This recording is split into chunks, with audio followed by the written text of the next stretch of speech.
الحمد لله نحمده ونستعينه ونستغفره ونعوذ بالله من شرور أنفسنا وسيئات أعمالنا.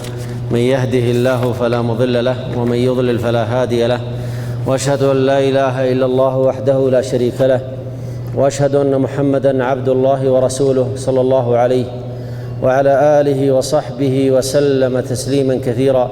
ثم ما بعد، أيها الأحبة، حياكم الله هذا اليوم في هذه الدورة التي نسأل الله عز وجل أن يبارك فيها وأن ينفعنا جميعا بما نقول وما نسمع.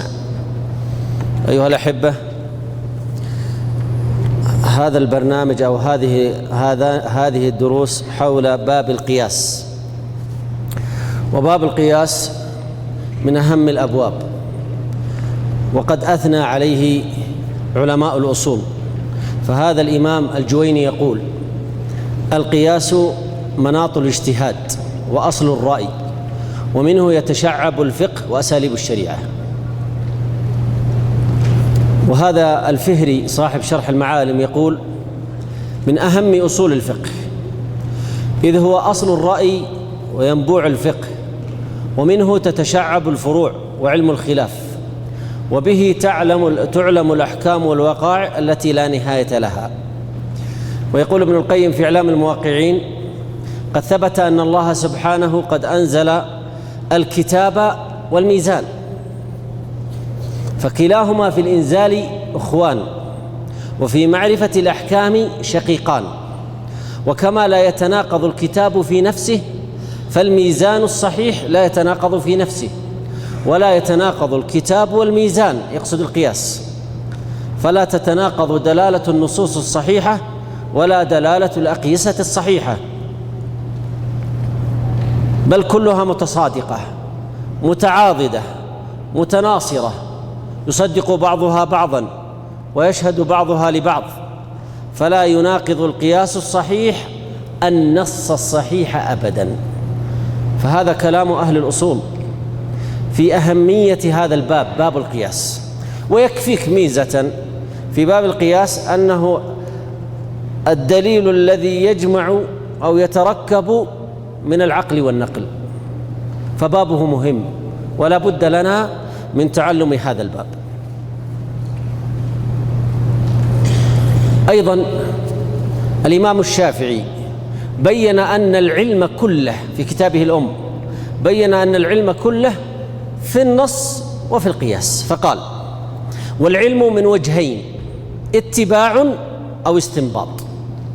والاتباع اتباع كتاب، فإن لم يكن فسنة، فإن لم تكن فقول عامة من سلفنا لا نعلم له مخالفا، أي الإجماع.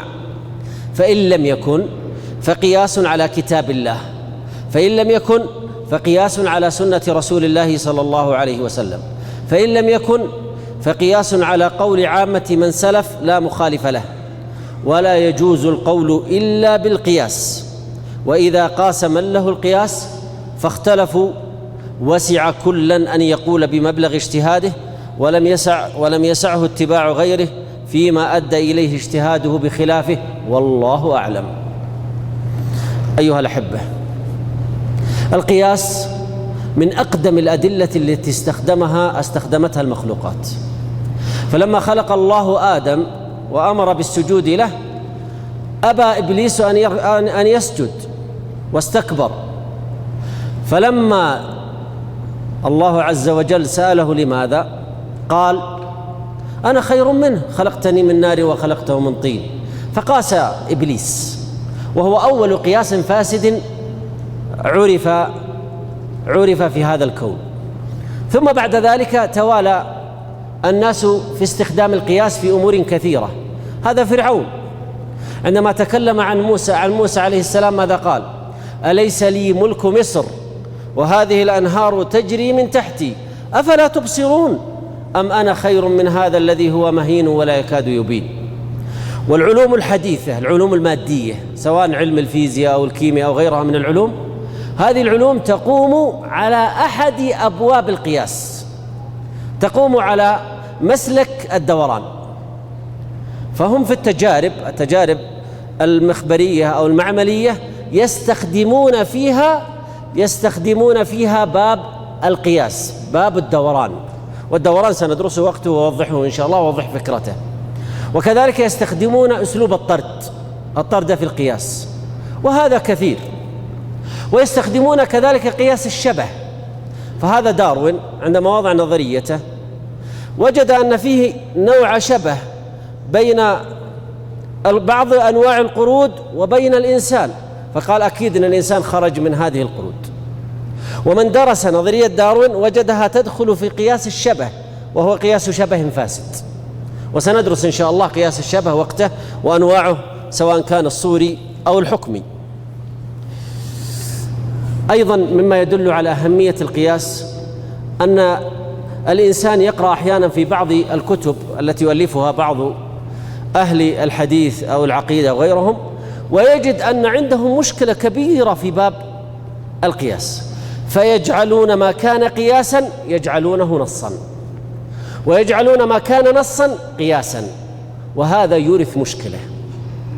ولذلك إذا ضبط عالم العقيدة ضبط أصول الفقه وخاصة باب القياس، ضبط كثيرا من مسائل العقيدة أو مسائل الحديث أو الفقه بدقة عجيبة ومتناهية، وهذا ظاهر في شيخ الإسلام وتلميذه ابن القيم.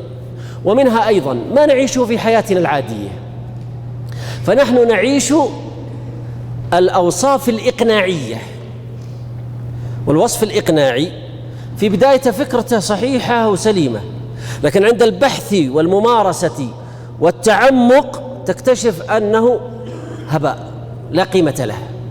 هذا اسمه الوصف الإقناعي، فهو يقنعك في البداية، لكن عند البحث والدراسة تكتشف أنه بعيد جدا عن الحقيقة، عن الصواب. وهذا الذي أوقع كثيرا من الكفار في كفرهم. إن وجدنا آباءنا على أمة، فقاسوا أنفسهم على آبائهم ورأوا أن آباءهم أصحاب رجاحة في العقل، فاتجهوا إلى القياس الفاسد كفكرة أولية، والله آباءنا فاهمين، لكن عند الدراسة وعند البحث تكتشف أن قياسهم كان فاسدا. منزلة القياس. أحد المجتهدين، أحد الذين يفتون، جاء إليه أحد العوام فقال: ما حكم صلاة الجماعة؟ أنا أريدكم أن تعيشوا معي هذه القصة. أو قال له: ما حكم النكاح؟ أو سأله أي سؤال في المعاملات المالية، زكاة الدين وهكذا، فسأله سؤالا يطلب فيه ماذا؟ الحكم. إذن أول أمر يريده هذا الرجل ما هو؟ الحكم. آخر أمر يريده الفقيه الحكم. إذن لابد أن تتضح الصورة. أول أمر يريد هذا الرجل الحكم، وآخر أمر يريده الفقيه هو الحكم، فهذه دائرة. فيبدأ الفقيه عندما سمع السؤال: ما حكم صلاة الجماعة؟ أو ما حكم النكاح مثلا، بدأ يدرس. أنظر في ماذا أولا؟ أنظر في الأدلة. إذن المرحلة الأولى معرفة الحكم، المرحلة الثانية الأدلة. فينظر أولا في كتاب الله، لم يجد. ينظر في سنة رسول الله صلى الله عليه وسلم، وهذا كله قضية ذهنية أمام الرجل، والرجل واقف لا يوجد. ينظر بعد ذلك في الإجماع، ثم ينتقل المرحلة الرابعة النظر في القياس، فيبدأ يبحث عن شيء يقيس عليه هذه المسألة، فينظر في القياس، إن وجد فبها، وإن لم يجد ينتقل إلى الأدلة المختلف فيها. الأصل في الأشياء الإباحة، المصالح المرسلة، الإلهام، شرع من قبلنا، قول الصحابي إلى آخره. فإذا وجد الدليل، ولنقل أنه وجد الدليل في القياس أو وجد الدليل مثلا في القرآن، فإن وجد الدليل في القرآن قلنا: هات الدليل وانظر له من ناحية دلالات الألفاظ. إن وجد الدليل في السنة فهات هذا الدليل وانظر له من جهتين: من جهة السند وصحته، أو من جهة المتن ودلالاته، أو ينظر في الإجماع ولو الإجماع شروط، أو القياس، وهكذا. إذن في البداية حكم، ثم ينظر في الأدلة، ويتبع الأدلة دلالاتها، ثم يصدر الحكم فيرجع للمكان الأول. هذه الدورة السريعة في الذهن يرجع. إذن نهايات نهايات الأمر هو الأحكام وبدايات الأمر هي الأحكام. انطلقت من المستفتي ورجعت بالمفتي، فالمفتي بعد ذلك يفتي هذه المسألة. إذن مرينا بهذه الدورة. هذه الدورة هذا هو عمل الأصولي. فالأصولي يدرس الأحكام، واجب ومباح ومندوب ومكروه ومحرم وشرط وسبب ومانع وصحة وفساد إلى آخره. ثم ينتقل بعد ذلك إلى الأدلة، فيدرس دليل القرآن ثم دليل السنة ثم دلالات الألفاظ، ثم يدرس بعد ذلك الإجماع ثم القياس ثم بقية الأدلة، ثم يرجع بعد ذلك إلى من؟ إلى الحكم ليصدره للرجل. آخر باب وهو من الأبواب المهمة وهو باب الاجتهاد والتقليد. من هو هذا الرجل الذي يسأل؟ وهل هو مجتهد أم مقلد؟ هل هو مفتي؟ ما شروط الفتوى؟ ما آداب المستفتي؟ هذا باب مستقل لوحده. فهذه فكرة حول أصول الفقه. فنقول منزلة القياس في هذا الباب أنه دليل متأخر عن القرآن والسنة والإجماع، لكن أهميته تكمن في قوته، فهو دليل من أقوى الأدلة. عملت هذه المذكرة وحاولت أن أرتبها بترتيب بحيث أنها تتناسب مع الطالب المبتدئ ويستفيد منها المنتهي، لكن تركت أشياء كثيرة، تركت أشياء أحيانا مهمة لكني وجدت أنها لا تتناسب مع الدورة، فالدورة 4 مجالس فقط، فلذلك أجبرت أن أغير وأبدل وأحذف كثير من المسائل لأجل أن هذه دورة، فأتيت فيها بالمواضيع المناسبة لها. القياس لغة التقدير والمساواة، وقد أفاض الأصوليون في هذه. ثانيا اصطلاحا إلحاق فرع بأصل في حكم شرعي لاشتراكهما في علة الحكم. هنا في هذا التعريف أتيت بأركان القياس 4، من يعرفها من هذه الجهة؟ الأول الفرع، والثاني الأصل، الثالث لا شوف طالع في المذكرة هو العلة، باقي واحد. يقول الفرع والأصل والعلة، باقي واحد. ها طيب شوف غيرك يا شيخ. الحكم، أحسنت. إذن أتيت في هذا التعريف ب4: إلحاق فرع بأصل، الثالث في حكم شرعي لاشتراكهما في علة الحكم، هذا الرابع. فأصبح عندي كم ركن؟ 4 أركان. هذا التعريف ممتاز، ريحني كثيرا، وأنا لا أريد الإطالة في التعريف، فإن الأصوليين أكثر ما اجتهدوا في بحثه ودراسته تعريف القياس، واشتغلوا متى يكون بفعل المجتهد وما يكون في ذاته إلى آخره. لكن الذي يهمنا هذا التعريف، دعونا نقف معه.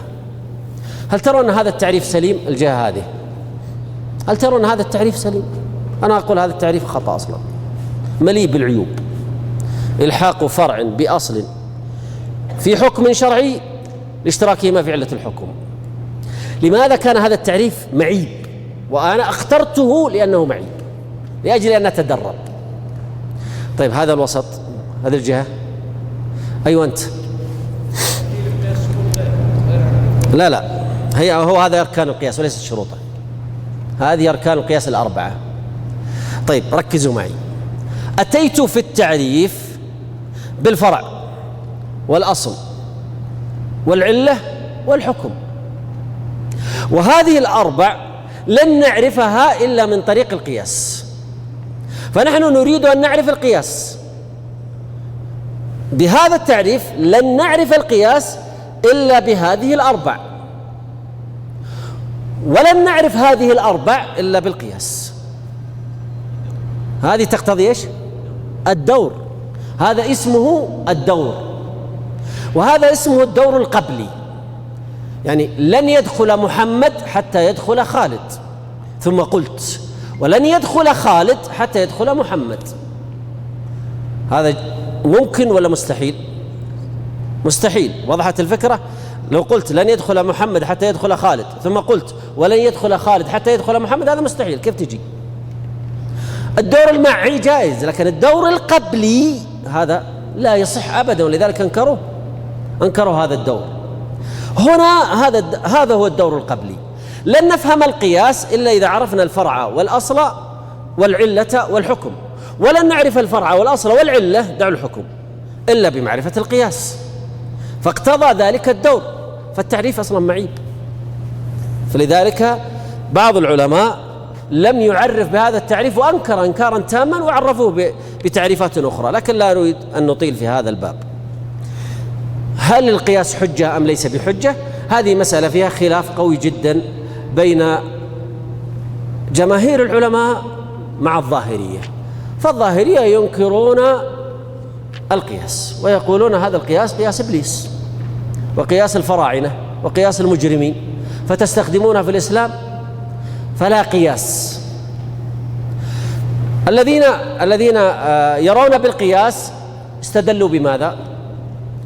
استدلوا بعدد من الأدلة من القرآن ومن السنة ومن أفعال الصحابة وأقوالهم، وأيضا بأدلة عقلية. أنا أورد دليل واحد فقط لإثبات هذا القياس، وهو حديث أبي هريرة في الصحيحين أن النبي صلى الله عليه وسلم أن رجلا أتى النبي صلى الله عليه وسلم فقال: يا رسول الله، ولد لي غلام أسود. الرجل أبيض والمرأة بيضاء والولد أسود.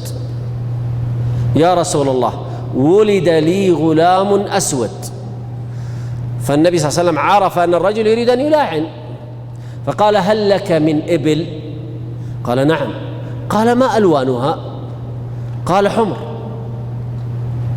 قال: هل فيها من أورق؟ يعني أسود على أبيض يعني. قال: نعم. قال: فأنى ذلك؟ قال: لعله نزعه عرق. فقال النبي صلى الله عليه وسلم: فلعل ابنك هذا نزعه، واحد من أجدادكم إما جدك أو جدها أسود، فكان الولد رجع له. وقد أثبت علم الوراثة أثبت هذا الشيء. طيب، النبي صلى الله عليه وسلم هنا نبه على صحة القياس، فماذا صنع النبي صلى الله عليه وسلم؟ ماذا صنع؟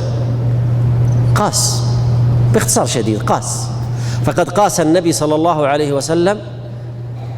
وهنا اكتبوا في ظهر الصفحة اللي على اليمين: أصل، فرع، علة، حكم، على حسب الجدول الذي تحت. الأصل، حكم الأصل، العلة، الفرع. نحن نريد أن نحقق هذه الأركان الأربعة في فعل النبي صلى الله عليه وسلم. النبي صلى الله عليه وسلم قاس، فما الأصل في قياسه؟ وما الفرع في قياسه؟ وما الحكم؟ وأما العلة فتوقفوا فيها قليلا، سجلوها.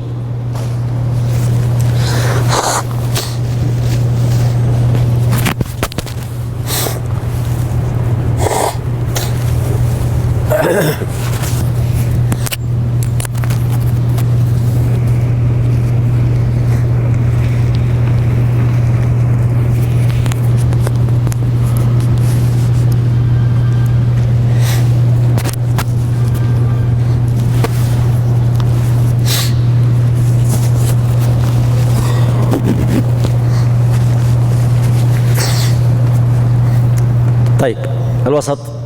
نريد منكم أن تحددوا لي العلة. ما العلة؟ ما الأصل؟ أيوة شيخ. الأصل ما سمعتك. ألوان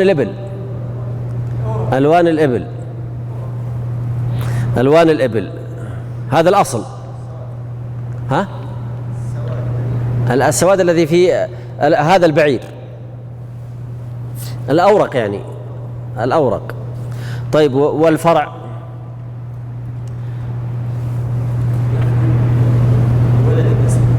الولد.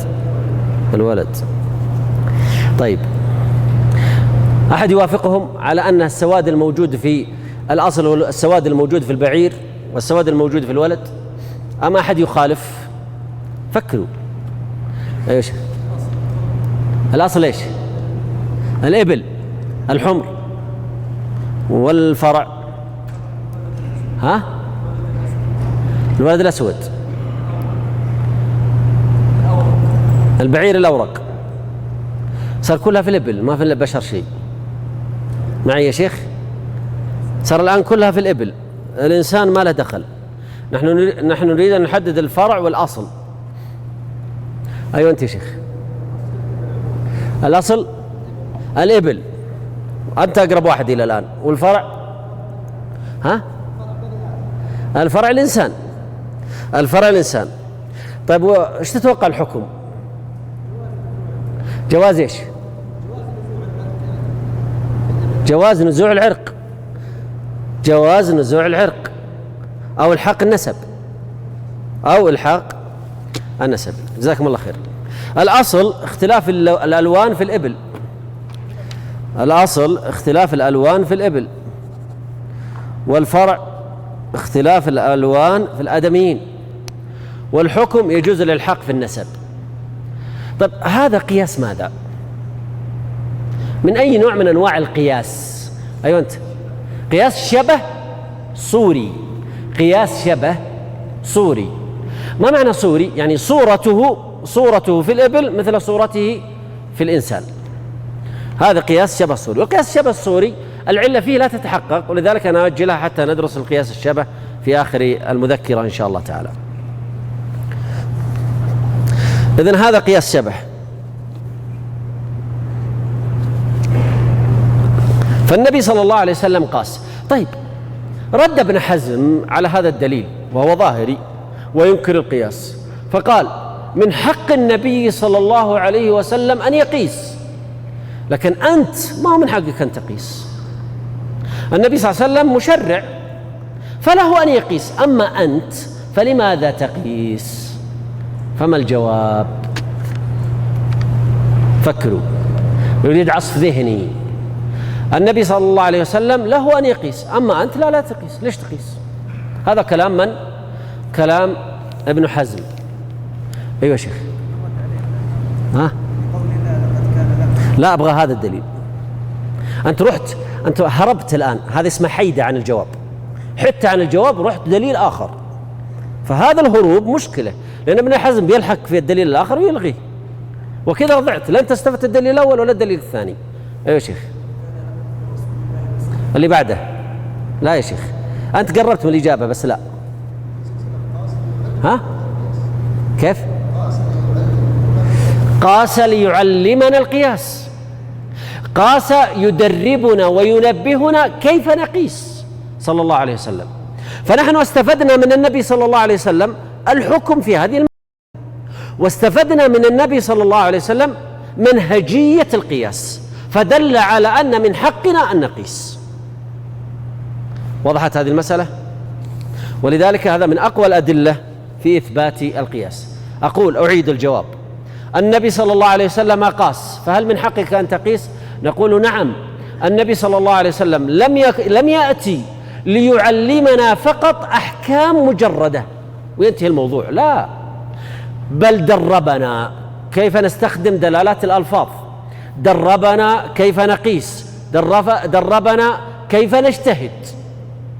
فهو صلى الله عليه وسلم أتى بهذه الصور كلها اللي هي صور التدريب، فكان هذا تدريبا من النبي صلى الله عليه وسلم لأصحابه رضوان الله عليهم كيف يقيسون، فجعل أصلا وفرعا وعلة وحكما.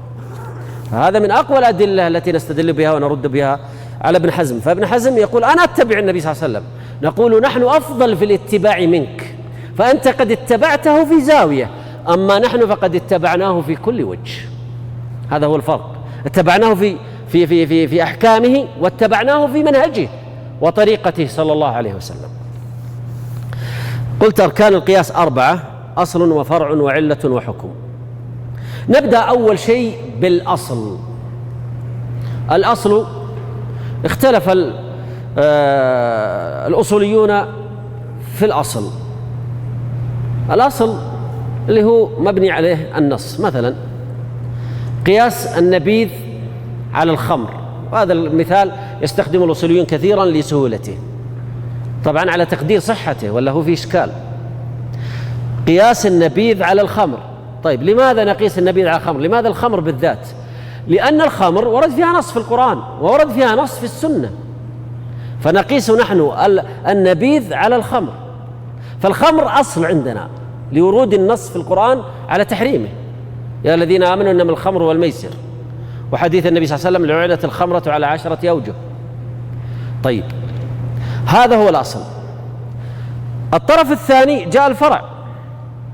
الفرع ليس عليه دليل في القرآن ولا في السنة، لكني أريد أن ألحق هذا الفرع اللي هو النبيذ، لم يرد في النبيذ ولا دليل، أريد أن ألحقه بالخمر. فهل يصح هذا القياس أم لا يصح؟ ننظر. فننظر في الأصل أولا. قالوا الأصل، وش هو الأصل؟ الأصل الذي قال الخمر قال الأصل هو محل الحكم عندكم، والأصل هو محل الحكم. فالذي قال الخمر قال الأصل هو محل الحكم. حرمة الخمر، بعضكم قد يقول لا، الأصل حرمة الخمر، هذا الذي قال وهو الحكم، وقيل الحكم.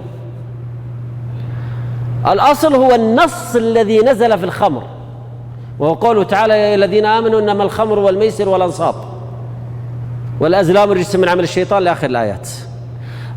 فهؤلاء قالوا دليل الحكم. طيب، أنتم اللي قلت الحكم، ليش تقولوا الحكم؟ قالوا أنتم أخطأتم، أنتم الذين قلتم أن الأصل هو محل الحكم، أنتم أخطأتم. قلنا كيف أخطأنا؟ قالوا لأنكم جعلتم الخمر كمادة أصلا، وهل هذا هو مقصود الشرع؟ نأخذ البر مثلا، قال النبي صلى الله عليه وسلم الذهب بالذهب، الفضة بالفضة، والبر بالبر، والشعير بالشعير، والتمر بالتمر، والملح بالملح، مثلا بمثل، سواء بسواء، يدا بيد، إلى آخر الحديث. فقالوا البر أصل، قالوا البر طعام، هل هو الأصل؟ هل هذا هو الأصل؟ أم هو حكم البر؟ نحن لا نريد البر كمادة نصنع منه خبزا، لا، نحن نريد الحكم الشرعي المتعلق به. جاء آخرون قالوا لا أبدا، الأصل هو دليل الحكم، وإلا ما في فائدة أصلا في معرفة الحكم. الحكم تابع للدليل، والبر أو الخمر هنا في هذه المسألة كلاها وعاء لهذا الحكم، لكن الأصل الحقيقي هو النص. فحقيقة المسألة متجاذبة يتجاذبها. إيش الأصل؟ أنا أريد أن أعرف الأصل عشان أستطيع أن أبني عليه. فما رأيكم؟ أيهما أجود، محل الحكم أو الحكم أو دليل الحكم؟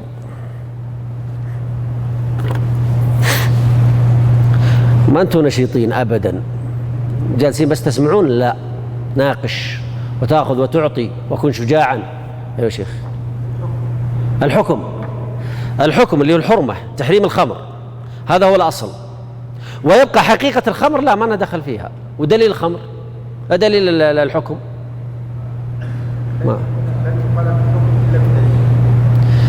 كيف؟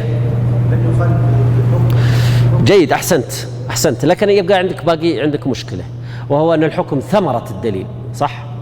فالثمرة جعلتها أصل، في إشكال. أيوة شيخ.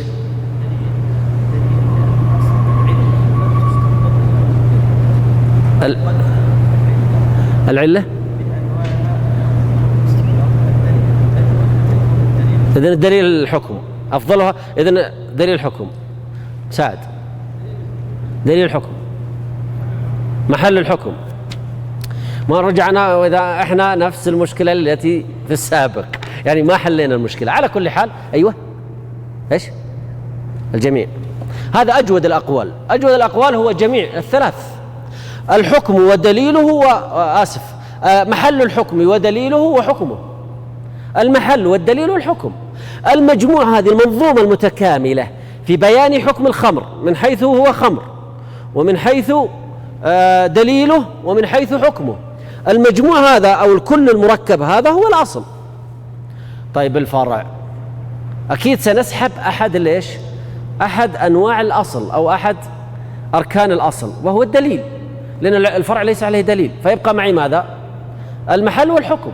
فقلت والفرع هو المحل، وقيل الحكم، وسكت، ما قلت ودليل الحكم. لماذا؟ لأن الدليل أصلا ليس في الفرع، ليس عليه دليل. فيكون مجموع الأصل ومجموع الأصل هو الكل والمجموع. طيب، ألا يحدث لنا هذا مشكلة؟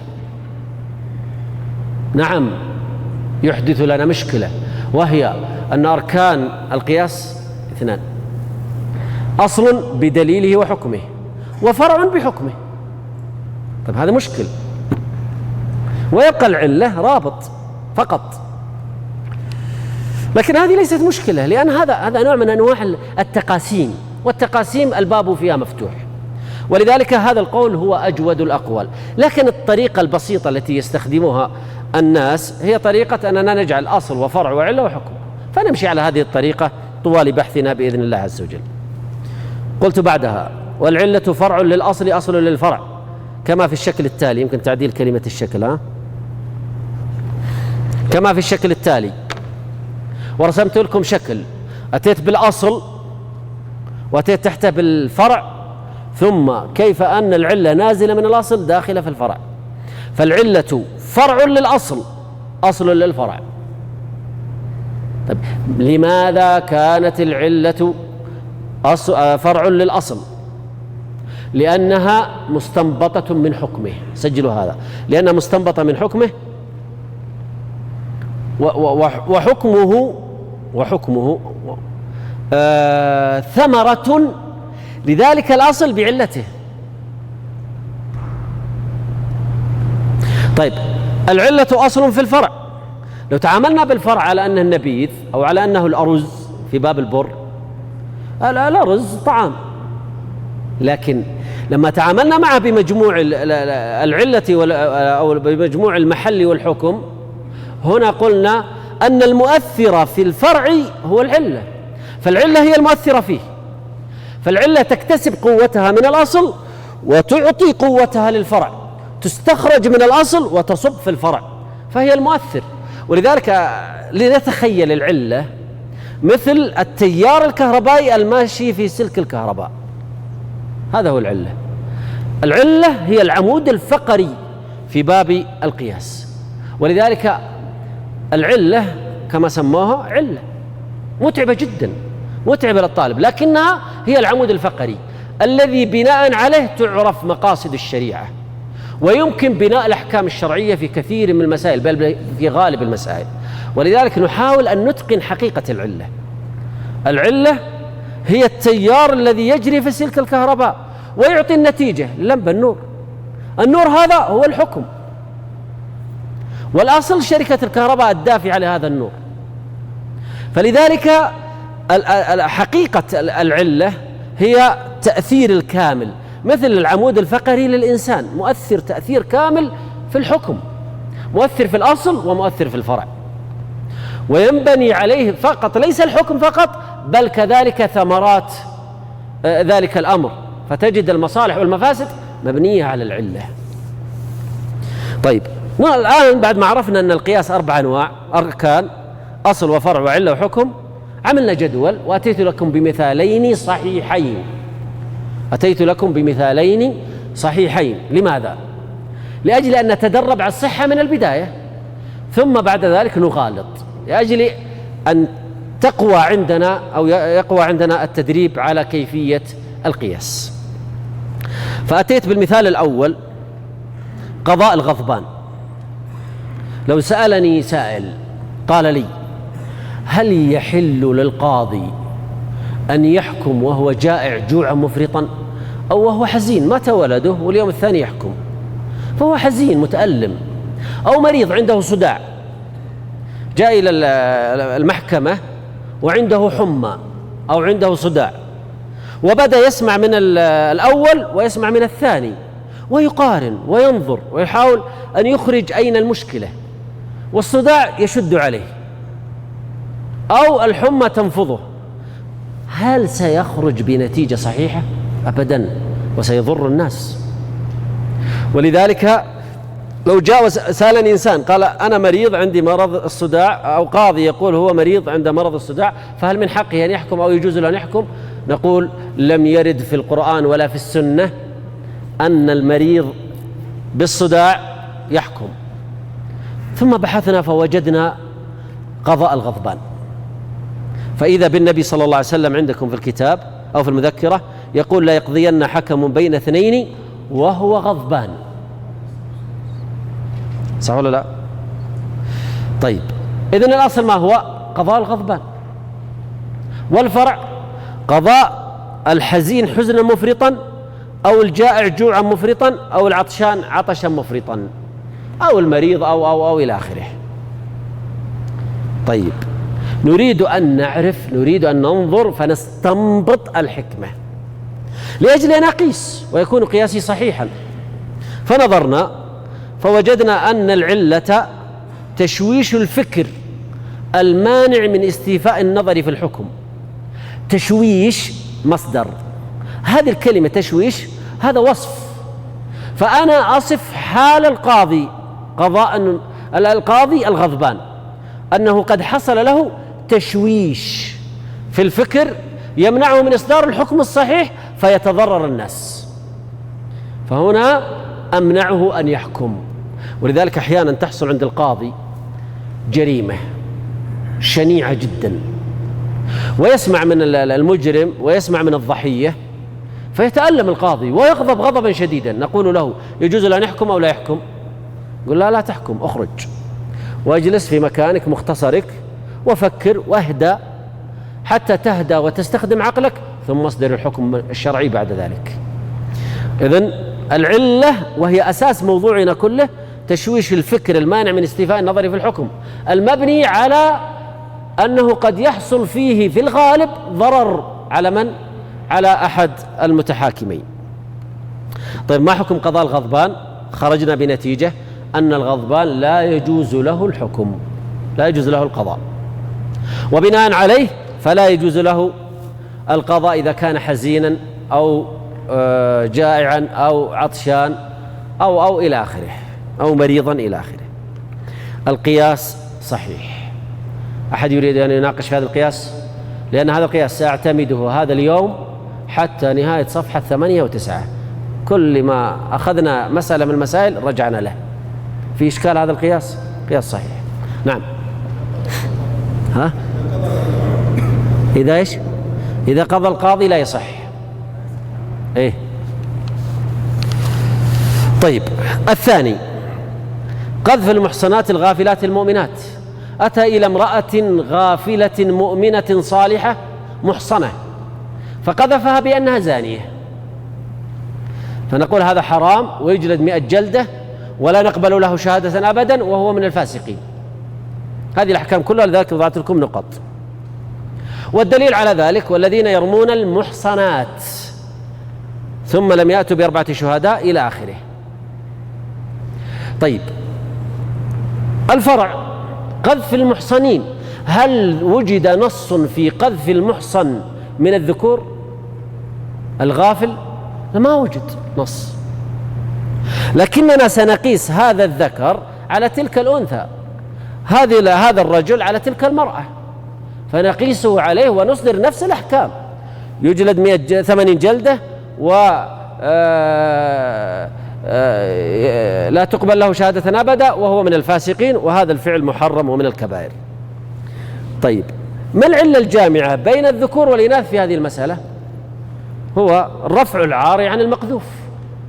فالشريعة حكمت بهذه الأحكام لأجل رفع العار عن المقذوف، أو عدم هتك الأعراض، لأجل حماية الأعراض عن الهتك. فلذلك قاست الشريعة أو قاس العلماء قذف المحصنين الغافلين الذكور على من؟ على المحصنات الغافلات المؤمنات.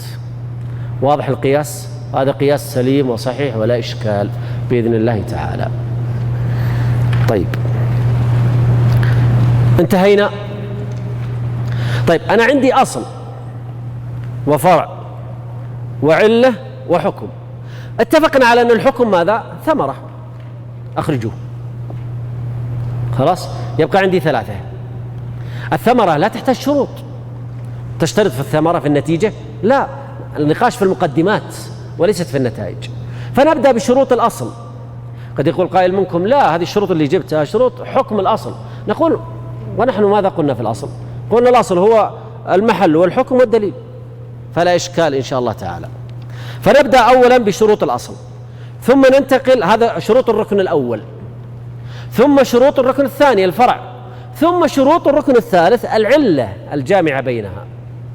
وضحت هذه الفكرة؟ نبدأ أولا بشروط الأصل. أن يكون الحكم الثابت في الأصل شرعيا لا عقليا ولا لغويا. هل هناك ايوه يا شيخ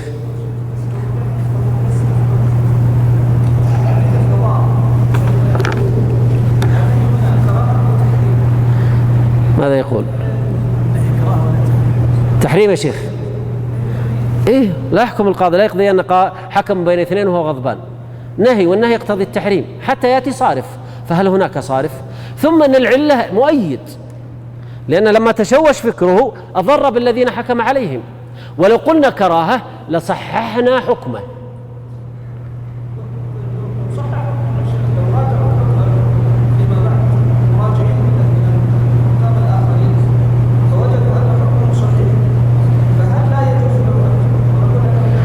خلاص يبقى حكمه. قصدك موقف يعني؟ أنا ترى ما أسمع، لكن حس كذا أنه إن وجدوا حكمه صحيح أيدوا الحكم، صح ولا لا؟ حكمهم هو الأصل وليس حكمه، فلذلك لا عبرة بحكمه وإن كان حكمه صحيحا. ها؟ إيه ويأثم. ما إنسان صلى قال أنا على غير وضوء، يقول أنا على غير وضوء وذهب وصلى، يجوز ولا حرام؟ حرام أن يصلي، بينما في الواقع في نفس الأمر هو متوضي ولكنه يظن أنه غير متوضي. فلذلك الأحكام الشرعية لا تتعلق بما في نفس الأمر، إنما بما يظنه من؟ الحاكم أو الفاعل. طيب، أن يكون الحكم الثابت في الأصل. أبين هذه المسألة لك وبعدين نرجع المذكرة. رجل ظن أنه على غير وضوء، ظن أنه على وضوء وراح صلى، خلاص، بينما في نفس الأمر ليس على وضوء. ايش حكم صلاته؟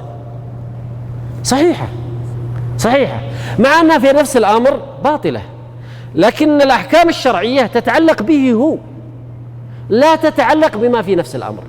هذا الفرق. التشويش درجات.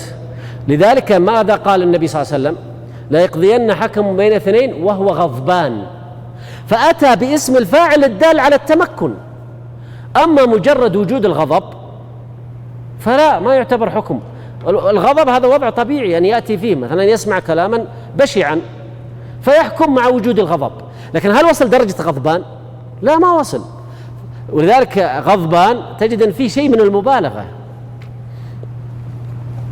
طيب، الشرط الأول أن يكون الحكم الثابت في الأصل شرعيا لا عقليا ولا لغويا. ثم قلنا كقياس تسمية اللائط زانيا والنباش سارقا. وفي درس الشيخ حسن الدكتور حسن ذكر هذه المسألة، مسألة القياس اللغوي، وقال إذا قسنا لغويا فقد دخل في النص العام، وهذه واضحة. ولذلك ليس بقياس. القياس اللغوي يدعم عموم اللفظ فقط، أما أنه يعتبر قياس لا، ليس بقياس، هو داخل في عموم اللفظ. مثاله، ثم أوردت لكم مثالا يجمع بين الجانب العقلي والجانب اللغوي. النبيذ شراب مشتد فأوجب الحد كما أوجب الإسكار. سؤال لكم، أين الأصل؟ أريد واحد من الصف الأول. أين الأصل والفرع والعلة والحكم في هذا؟ ها، الصف الأول. أيوة أنت. النبيذ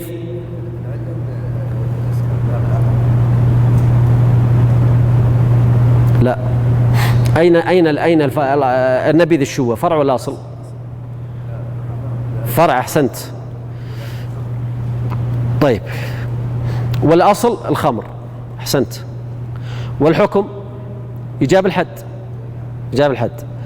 والعلة هنا علة عقلية. العلة العقلية هنا ما هي؟ كونه مشتدا.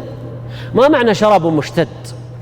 رأيتم البيبسي عندما تفتح البيبسي يبدأ يقذف بالزبد، خاصة إذا خضيت البيبسي ثم فتحته يقذف بالزبد، وهذا يعطي طعم ولذة معينة في اللسان، وهذا الذي يعجبهم في الخمر.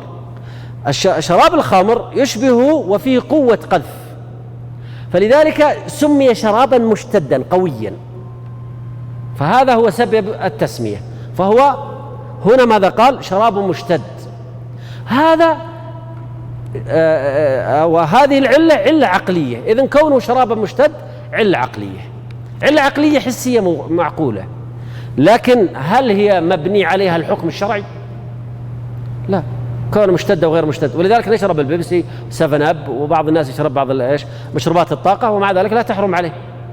فالاشتداد الموجود في البيبسي أو الخمر لا يدل على أنه محرم لأجل ذلك، إنما حرم لأجل علة أخرى، وهي ماذا؟ الإسكار.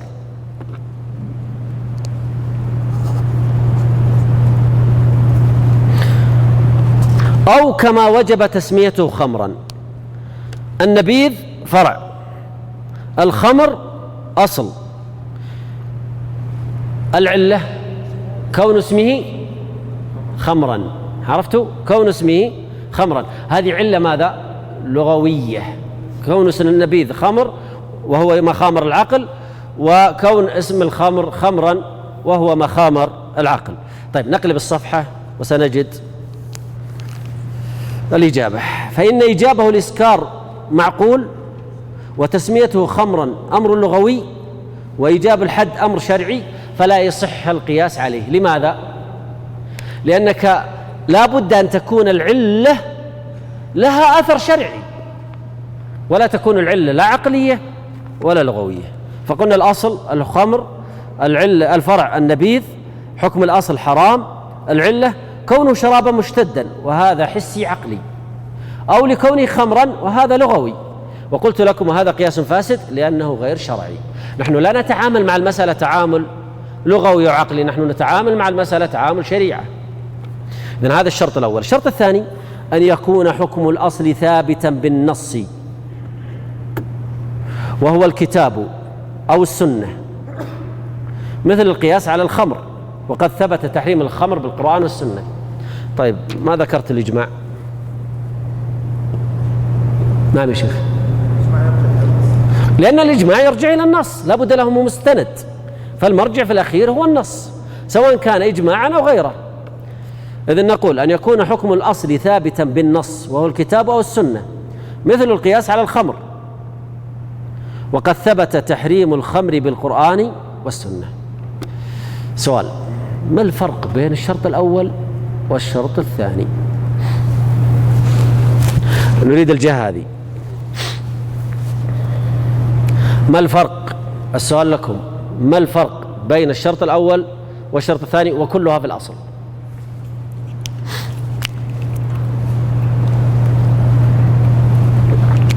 أي ولدي. الشرط الأول يكون الأصل له دليل في القرآن والسنة، الشرط الثاني يكون له دليل ثابت في القرآن والسنة. وش الفرق؟ الأول قلت أنت الأول له دليل في القرآن والسنة، والشرط الثاني له دليل ثابت في القرآن والسنة، ما الفرق؟ الأول قد يرد في القرآن الكريم والسنة النبوية بذلك من الخمر غير ظهور، بغير ظهور. ايه يكون هذا الخمر له دليل ثابت على خاص به. أنا أشوف النتيجة واحدة يا شيخ، ما النتيجة واحدة هي نفسها اللي جنبه. جزاك الله خير، أحسنت في مشاركتك. ها؟ والأول كيف؟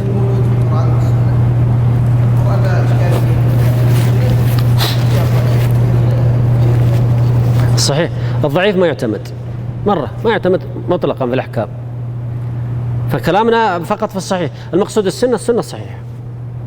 لا يا شيخ. أيوة أنت يا شيخ.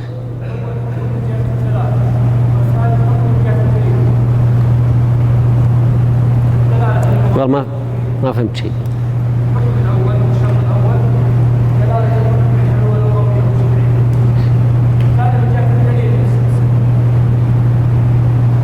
جيد، كلامك جيد، مع اني والله ما الحين افكر في كلامك. كلامك رائع جدا، مع اني يعني ممتاز، كلامك ممتاز قريب جدا. نعم، ايوه انت يا ظافر احسنت، هذا اللي انا ارتاح لهذا الراي، مع ان حقيقه كلامك. اسمك يا شيخ؟ ايوه انت بندر. الاخ بندر قال كلام ممتاز صحيح، لكن ايضا الكلام اللي ذكره الاخ ظافر اشوف انه كلام جيد. لماذا؟ الاول واسع جدا، اي شيء شرعي اهم شيء انه يكون شرعي لا عقلي ولا لغوي، فكان التقسيم التالي شرعي عقلي لغوي، ثم حذفنا العقلي واللغوي اتينا الشرعي، فنظرنا فيه انه اخص، فيكون الشرط الثاني اخص من الشرط الاول. الشرط الاول عام في كل شرعي، والشرط الثاني خاص بالايش؟ بالكتاب والسنه. طيب، عندي الان شرطان، ارجعوا معي الى القياسين صفحه 2. طالعوا معي، هل الشرطان اللذان ذكرناهما الآن هل هما ينطبقان على المثالين اللذين ذكرناهما؟ كل واحد لوحده. انظروا في الشرط الأول، هل ينطبق على المثالين ويصح على المثالين؟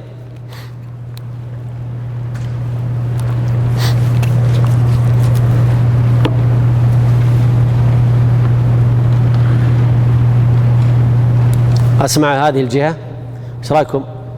مضبوط على المثالين؟ طيب، خذ الشرط الثاني، أن يكون حكم الأصل ثابتا بالنص وهو الكتاب والسنة. هل ينطبق على الشرطين؟ ينطبق على الشرطين، خلاص. إذن لا زال قياسنا في هذين المثالين صحيحا. إذن الآن تدربنا على هذين المثالين، وأتينا بالمخالف وأتينا بالمؤالف.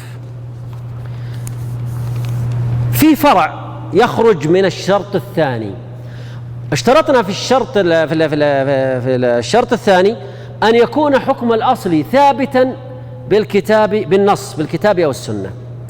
ما رأيكم لو كان الأصل مقيس عليه؟ يعني ما معناه؟ دليله القياس، الأصل مقيس عليه دليله القياس. ما رأيكم لو كان الأصل هذا ليس له دليل في القرآن والسنة، إنما دليله القياس؟ لا دليل عليه في القرآن والسنة، إنما دليله ماذا؟ القياس. فهل يصح القياس عليه؟ يعني دعونا نفكر. الآن عندي أصل، أنا ودي أكتب على السبورة بس ما أدري تشوفون كلكم ولا لا.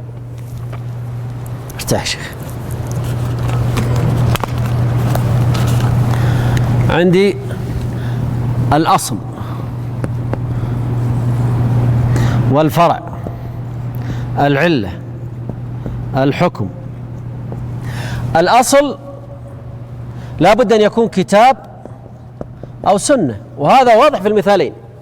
هل يجوز أن يكون الأصل قياس على أصل آخر قبله، على أصل رقم 1، والأصل رقم 1 هذا عليه دليل من القرآن أو السنة، ثم قسنا على هذا الأصل كان فرعا، ثم جعلناه أصل وقسنا عليه فرع آخر، هل يجوز هذا أو لا يجوز؟ وضحت هذه المسألة؟ أيوة شيخ، ايش عندك؟ ها؟ يعني ترى أن هذا غير صحيح، يرى أن هذا غير صحيح، فيرى أنني آخذ هذا وانطلق مباشرة إلى هذا، وهذا ما له داعي. عرفتوا كلامه؟ طيب، أحد يخالف؟ أحد عنده تفصيل؟ أنا عندي تفصيل، اسمعوه. فيه تفصيل: ألا يظهر للوسط فائدة.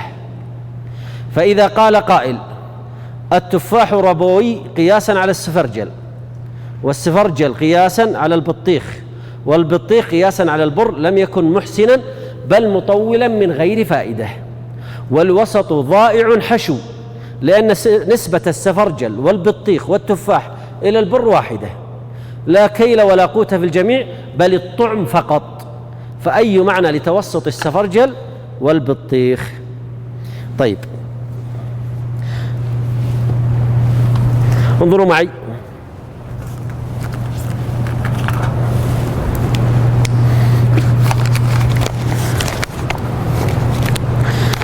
قلنا التفاح ربوي، هذا التفاح قياسا على السفرجل.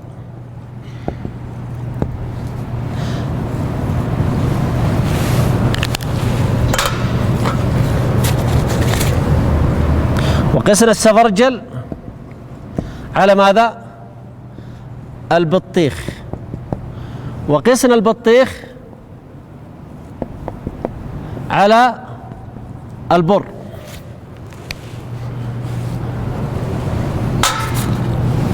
طيب ايش العلة هنا؟ العلة الطعم. فقسنا البطيخ على البر. البر وارد فيه نص، قال النبي صلى الله عليه وسلم: البر بالبر، الذهب بالذهب، والفضة بالفضة، إلى آخر الحديث. فهذا ورد فيه نص. قسنا عليه البطيخ، أخذنا البطيخ وجعلناه فرعا، وقسنا عليه ماذا؟ السفرجل. أخذنا السفرجل وقسنا عليه التفاح. العلة هنا الطعم، والعلة هنا الطعم. ما الفائدة من هذه القياسات وأنا أريد حكم التفاح؟ على طول أقيس التفاح على البر بعلة الطعم، وانتهت القضية. فإذا كانت العلة ألا يظهر الوسط فائدة، يعني أن العلة في الجميع واحدة، فأكتفي بقياس الفرع الأخير على الأصل الأول. طيب، وإذا ظهر له فائدة، إذا ظهر له فائدة، فإذا قال قائل: التفاح ربوي قياسا على الزبيب، والزبيب ربوي قياسا على التمر، والتمر ربوي قياسا على الأرز، والأرز ربوي قياسا على البر، لم يكن مبعدا، هذا جائز. لماذا؟ لأن العلة، انزلوا ابدأوا معي من تحت في الجدول الذي تحت عندكم، ابدأوا معي من تحت. قسنا التفاح على الزبيب، ثم قسنا الزبيب على التمر، على اعتبار أن التمر لم يرد فيه نص، هذا بتقدير فقط، وإلا قد ورد فيه. لو نظرت الآن، ثم قسنا التمر على الأرز، ثم قسنا الأرز على البر. طيب، نأتي إلى البر. البر ورد فيه نص صريح، حديث أبي سعيد. نأتي إلى البر والأرز، قسنا الأرز على البر. العلة الطعم مع الكيل والقوت الغالب. اشطبوا معي القوت الغالب، هذا الملون، وانتقلوا إلى الأرز والتمر. قسنا التمر على الأرز بجامع الطعم مع الكيل مع التقوت، وزي ما قلت لكم باعتبار التمر ليس فيه نص. ثم حذفنا التقوت والقوت الغالب، وبقي معي التمر مع الزبيب. العلة الطعم مع الكيل، ثم حذفنا الكيل، وبقي الزبيب مع التفاح اللي هو الطعم فقط. هنا لو نظرت جيدا ستجد أن العلة بدأت تختلف. فإذا اختلفت العلة فمعناها أنه يجوز القياس.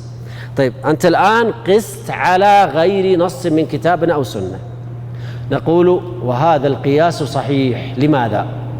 لأن الفرع، انتبهوا معي جيدا، لأن الفرع عندما حكمنا عليه بحكم شرعي انقلب إلى أصل بذاته.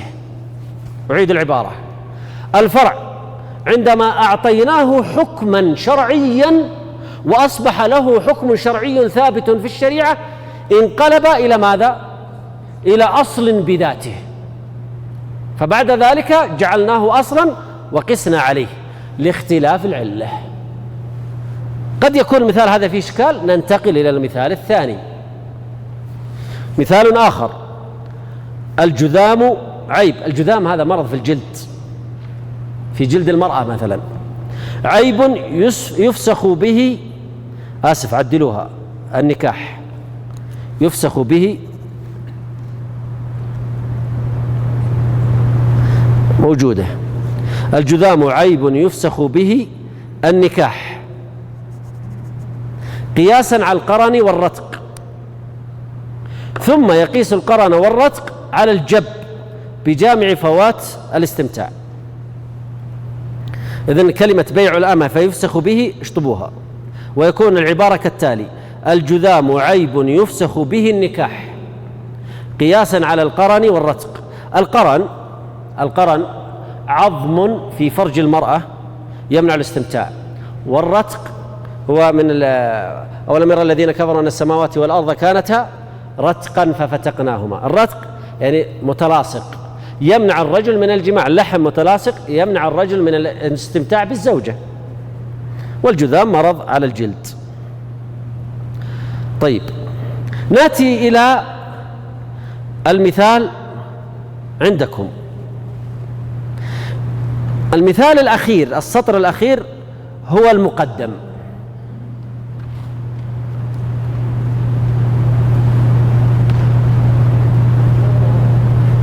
آسف، لا مضبوط، خلونا على ما نحن عليه. الجب هو الأصل، والقرن والرتق هو الفرع، والعلة فوات الاستمتاع، والحكم يفسخ به النكاح، يفسخ به النكاح.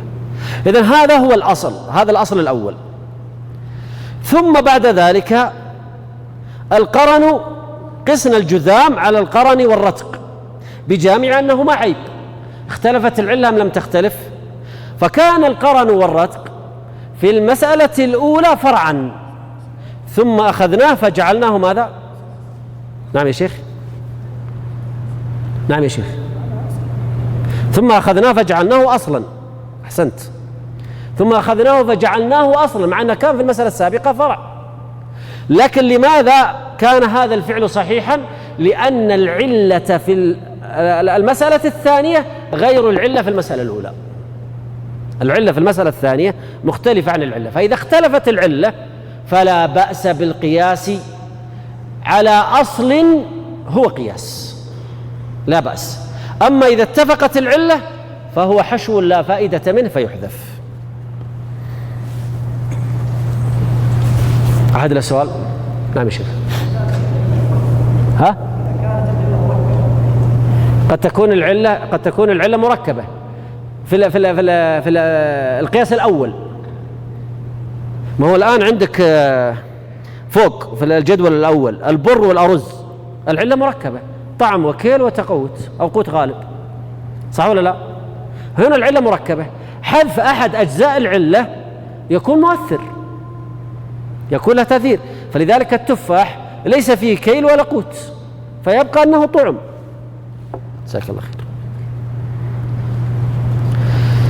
طيب، الشرط الثالث ألا يكون دليل حكم الأصل شاملا لحكم الفرع، إذ لو كان كذلك لم يكن جعل أحدهما بعينه أصلا والآخر فرعا أولى من العكس.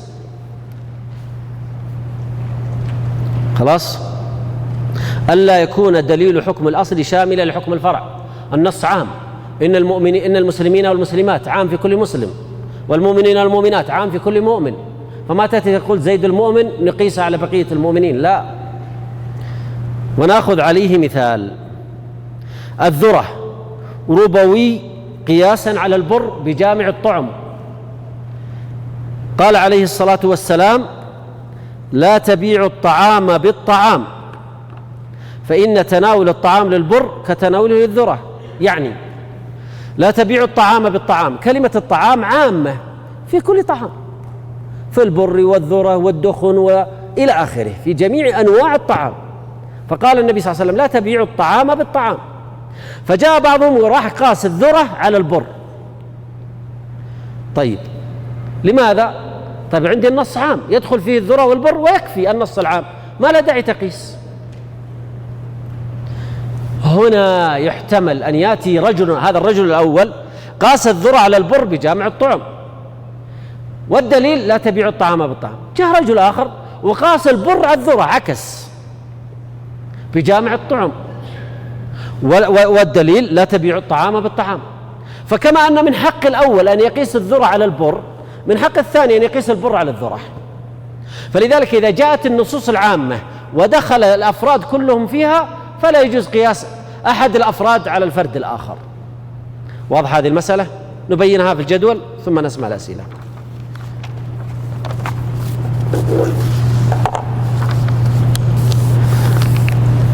الأصل البر، حكم الأصل ربوي والدليل قوله صلى الله عليه وسلم: لا تبيعوا الطعام بالطعام.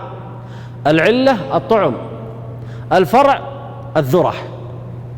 قلت هذا القياس ضعيف. لماذا؟ لأن الذرة والبر داخل الحديث في عموم النص، لأن الذرة أحد أفراد الطعام فيشمله اللفظ كما يشمل البر.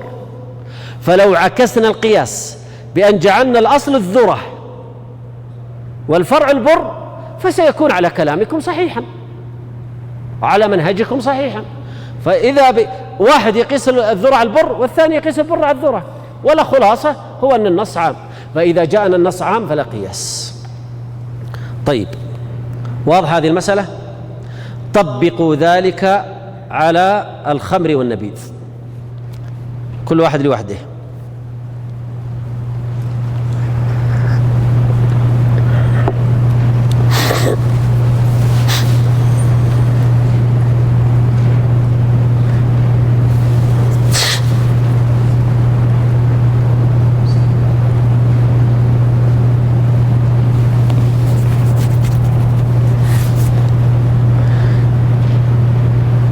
سجلوا بالقلم وقد تشطب وتغير.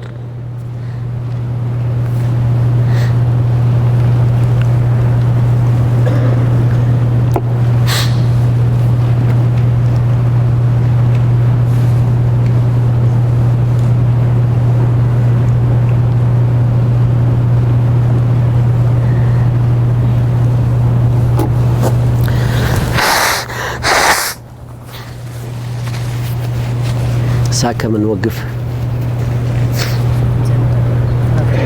3:15.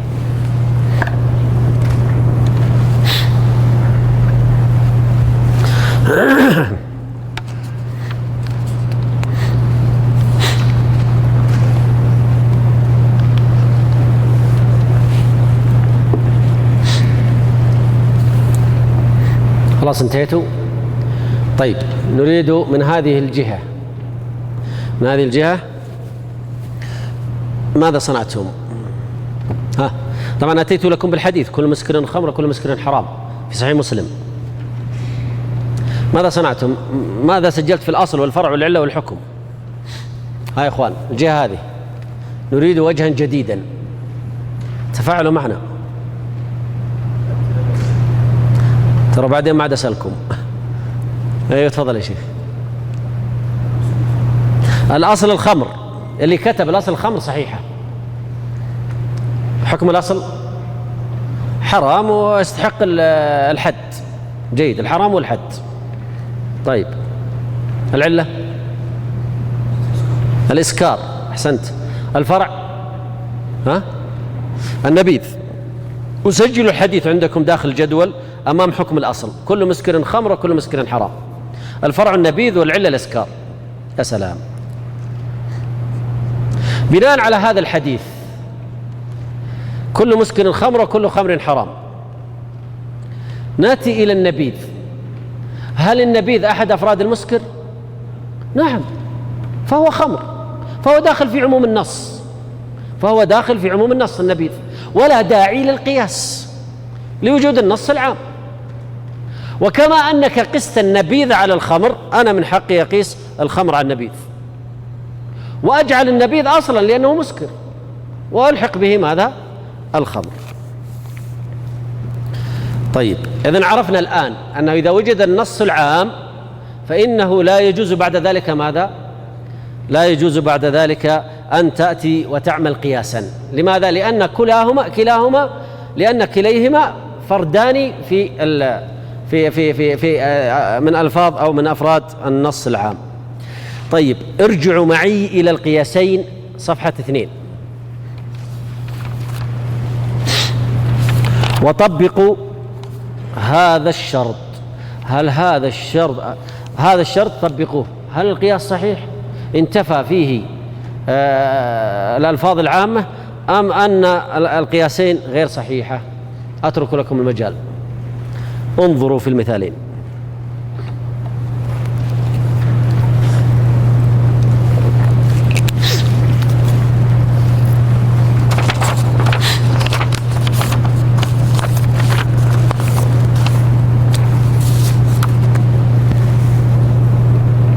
أيوة شيخ. أيوة. القياس الأول قضاء الغضبان تقصد؟ أيوة.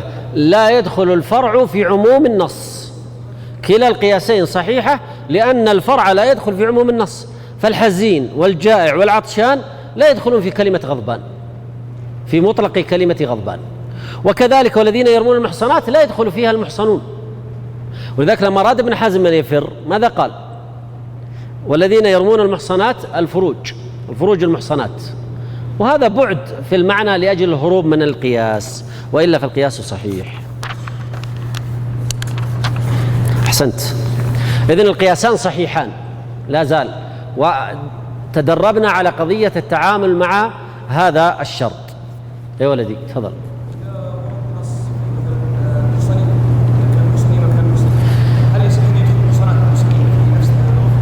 ما فهمت.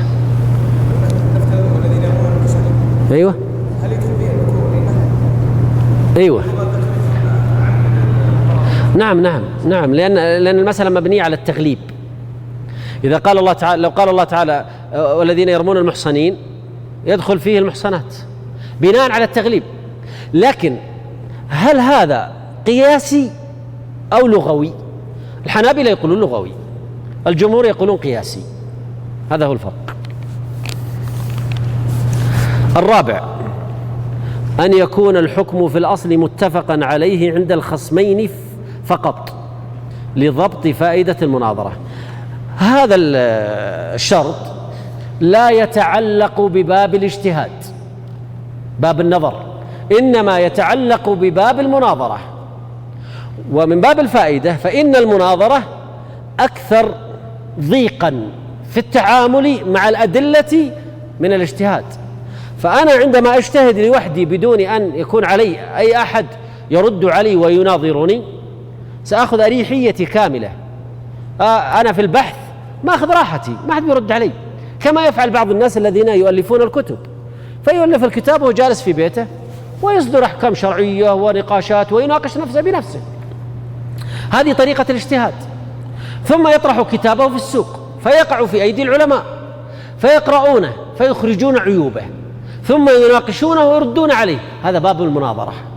ولذلك أي مسألة فقهية أو غير فقهية إذا درست على طريقة باب المناظرة نضجت، وإذا درست على طريقة باب النظر لا زال فيها عيوب، لأن مهما كنت أيها الإنسان فإن نظرك قاصر. لكن عندما تتلاقح الأفكار والفهوم تنتج إنتاجا آخر أفضل من غيرها. ولذلك المسائل التي طرحت فيها كتب وتناظر فيها المتناظرون عبر وسائل الإعلام أو في المساجد أو ألفت كتب متعارضة في مسألة واحدة تجد نضوجا في هذه المسألة. أما أني أنا جالس في بيتي وأجتهد ما يمكنني غلطان. من يكشفها؟ باب المناظرة. فباب المناظرة في التعامل مع الأدلة أضيق بكثير من باب النظر، ولذلك هذا الشرط يتعلق بباب المناظرة لا باب النظر. فلا بد أن يكون الحكم في الأصل متفقا عليه عند الخصمين. فعندما أناظر إنسان وأورد عليه الفرع، طيب هو ما هو مسلم لي بالأصل، فسد قياسي. هل فسد قياسي في ذاته أو عند مناظرة الرجل؟ فسد قياسي عند المناظرة فقط، أما في ذاته قد يكون صحيح. وقد لا أوتى بلاغة في الرد على الرجل وبيان خطأه، قد أضعف أنا فلا أستطيع الرد، وقد أهاب الرجل فقد يكون عالما أو أعطاه الله شخصية نافذة قوية فما استطعت أن أرد عليه. إذن العيب في أنا كمناظر وليس العيب في المسألة. أن يكون الحكم في الأصل متفقا عليه عند الخصمين فقط لضبط فائدة المناظرة. وقيل عند الأمة والصحيح الأول، هذا هو الصحيح. فالخصمان إما أن يتفقا على حكم الأصل، فإذا اتفقا على حكم الأصل بقي الفرع، وهنا تسهل المناظرة. وخذوا هذه القاعدة في باب المناظرة، لا بد أن تنطلق أنت وهو من أرضية واحدة. أنا وهو، أنا والمناظر نتفق على أصول معينة. فمثلا أنا والظاهري، جمهور العلماء والظاهرية، جمهور العلماء يقيسون، الظاهرية لا يقيسون، إذن نحن لسنا على أرضية واحدة. طيب الشافعي والمالكي على أرضية واحدة كلاهما يقيس. ننتقل النصراني والمسلم أرضيتهم إثبات وجود الله عز وجل والإيمان بالأنبياء والرسل. المسلم والملحد الأرضية غير موجودة، فهو ينكر وجود الله أصلا، بخلاف النصراني أخف منه، وهكذا. فتجد أن لا بد من وجود أرضية ننطلق منها، لا بد من وجود أصل ننطلق منه. فهنا في المناظرات الفقهية، عند المناظرة في مسائل القياس لا بد أن نتفق على الأصل. طيب إذا اتفقنا على الأصل بقي الفرع والعلة. وإذا اختلفنا في الأصل فهو يرى أن الأصل جائز وأنا أرى أن الأصل حرام، هل اتفقنا؟ طيب إيش الحل؟ نتناظر في الأصل ثم يأتي الترجيح. فإذا رجحنا أنه حرام انتقلنا إلى الفرع وألحقنا ذلك الفرع بذلك الأصل. فقلت فالخصمان إما أن يتفق على حكم الأصل أو يختلفا، فإن اتفقا كان ثابتا بالنص والاتفاق، وإن اختلفا فالمرجع بحسب الترجيح. فإذا لم أستطع أن أقنعه بترجيح رأيي في الأصل فما في أورد عليه الفرع، فالفرع كذا فسد. نأخذ مثال عليها: قياس التنباك ونحوه على الدخان بجامع الضرر. الأصل الدخان، حكم الأصل التحريم، العلة الضرر، الفرع التنباك والشمة ونحوها. خلاص، الدليل على أنه حرام حديث لا ضرر ولا ضرار. ما رأيكم إذا قال الخصم أنا أرى أن الدخان جائز، كيف أسوي؟ هل أورد عليه التنباك؟ أتوقف، أبدأ في الدخان. فإما أني أنا وإياه نتفق على أن الدخان حرام وكذا أنطلق إلى التنباك، أو أننا نتوقف في المناظرة.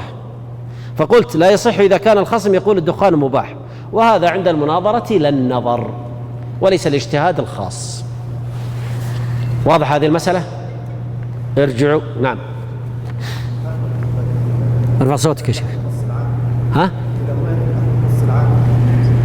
الضرر هذه علة ثانية، نحن نريد أنا أتي بالمثال الذي يتناسب مع الفكرة بس، وإلا هذه علة ثانية. طيب، نرجع إلى صفحة 2. انظروا معي، هل ننظر هل ينطبق الشرط الرابع أم لا ينطبق؟ لا يتصور أن أحد يخالف في هذا. لكان الشيخ اللي قال أن قضاء الغضبان يكون مكروه وأنا أقول حرام، هنا يأتي النقاش في الأصل وليس في ليش؟ وليس في الفرع. أحسنت. انتهينا. نعم. ها؟ قلنا انه ضعيف لاجل اشتمالهما على دليل حكم الاصل، فالعله باشتهار المقصود مع ان بعضهم لا ينبه على الضعف. ترى صوتك ما هو واضح لي، ارفع صوتك. يا شيخ اشتهار هذا المثال تحريم النبيذ على الخمر ايه ضعيف. بعضهم لا ينبه على هم ينبهون لماذا؟ لأنهم يقولون أن المثال مجرد توضيح، صح أم لم يصح، هذه طريقتهم. أهم شيء أن القارئ تتضح له الصورة، وإلا قياس النبيذ على الخمر قياس فاسد، خلاص هو داخل في النص العام. لكنهم هم من باب التدريب، ولذلك هم يوردون الأمثلة بغض النظر عن صحتها. الشرط الخامس ألا يكون معدولا به عن سنن القياس. وهذه الكلمة كذا معدولا به يقرأها بعضكم في كتب الأصول، يقول يا أخي إيش معدولا به عن سنن القياس؟ صارت قصة. سعيد الصبور يا شيخ.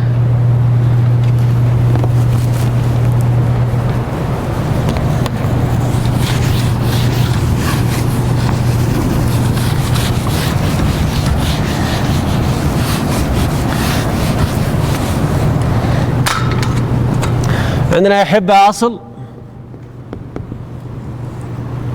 وعندنا فرع، وعندنا حكم، وعندنا علة. الأصل ثابت مطلقا لا إشكال فيه في باب المعدول به عن سنن القياس. الأصل وحكمه ودليله ما عندنا مشكلة فيها. مشكلتنا في هذين.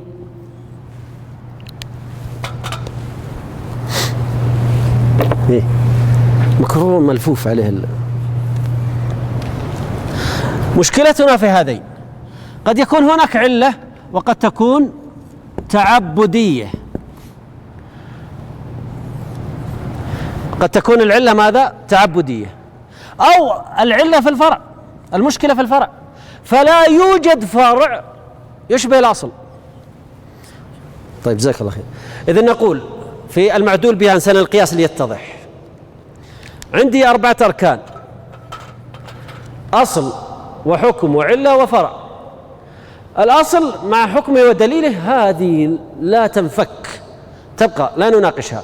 النقاش حول العلة وحول الفرع.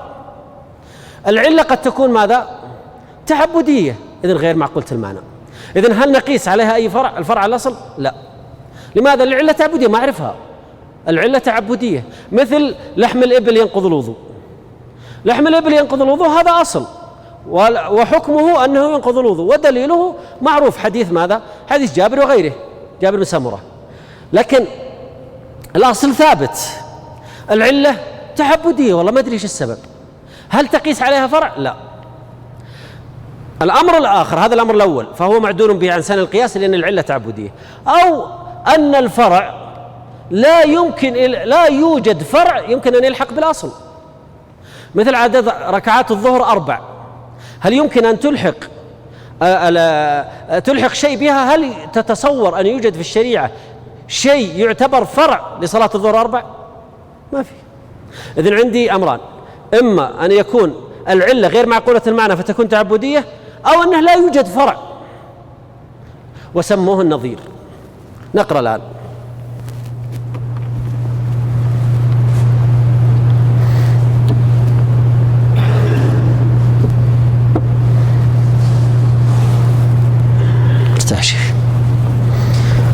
ألا يكون معدولا به عن سنن القياس، إذ القياس عليه غير ممكن، وذلك على ضربين.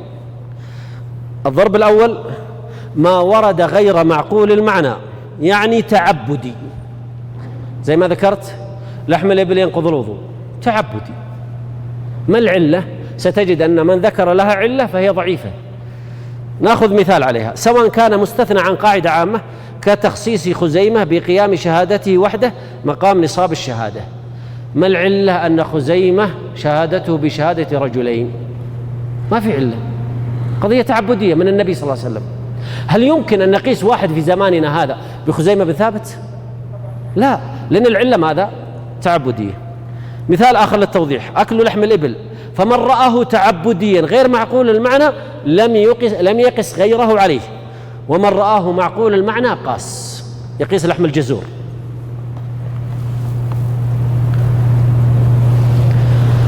الثاني: أو كان مبتدأ به من غير استثناء كالمقدرات من الحدود، جلد القاذف 80 جلدة، لماذا لم تكن 70؟ لماذا لم تكن 100؟ لماذا لم تكن 120؟ لماذا 80 بالذات؟ العلة معقولة المعنى؟ لا أدري، ما أعرف العلة. والكفارات، وهي قضية مثلا صيام 3 أيام، إطعام 10 مساكين، إطعام 60 مسكينا، هذه علة قضايا تعبدية غير معقولة المعنى، ما أعرف معنى، ما أعرف علة فيها. ونصب الزكوات، لماذا في كل 40 شاه؟ لماذا لم تكن في كل 30؟